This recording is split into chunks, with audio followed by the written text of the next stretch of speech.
Saat dimintai keterangan oleh polisi, pelaku mengaku sakit hati terhadap korban setelah mengetahui ayamnya dicuri oleh pamannya sendiri. Korban justru menantang pelaku sehingga pelaku menganiaya korban dengan senjata tajam jenis parang.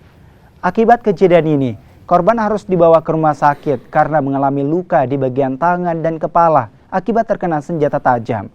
Kini polisi masih menyelidiki tuduhan pelaku kepada korban terkait pencurian ayam. Namun pelaku terancam undang-undang penganiayaan dengan hukuman 6 tahun penjara.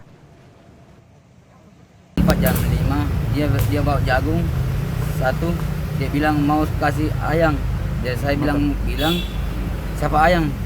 Jadi dia bilang jangan, dia bilang siapa yang marah di sini?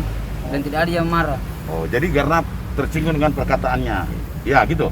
Terus gini, itu kan kok belum melihat. Anda kan belum melihat bahwa memang si korban ini membawa ayam. Kenapa Anda menuduh seperti itu? Karena kan dia yang bilang mau ambil ayam. Jadi saya langsung curiga sama dia. Langsung saya cari, saya cari, langsung saya tanya. Jadi dia langsung. Ini dugaan daripada terduga pelaku. Makanya kita akan melakukan penyelidikan dan pendalaman. Dan memang pengakuan terhadap pelaku, dia menuduh atau mencurigai bahwa korban ini yang melakukan pencurian terhadap ayam miliknya. Tapi bukti belum ada, Pak ya?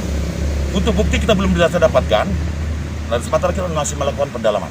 Oh, pasal yang disangkakan, Pak? Jadi kita menerapkan dengan pasal 351 ayat 2 KUHP dengan ancaman hukuman 5 tahun. Jadi tentang penganiayaan.